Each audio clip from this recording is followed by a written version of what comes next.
Right. So there's a couple of, we're going to change some seals. There's a seal puller tool that you can use that pries the seals out. The problem with this one is sometimes you damage the housing because you're prying the seal out of the center against the housing.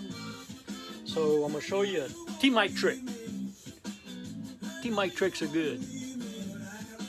Take your old screwdriver, preferably one that you can hammer on, made to beat on, and heat up the tip and put a curve in it at the end. Let me show you why.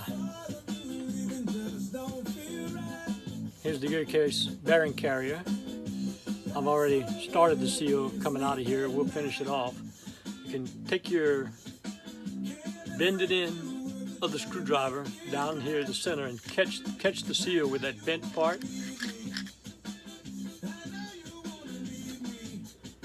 And take your little Alpine hammer, tap on it, knocks the seal right out. It's a good trick.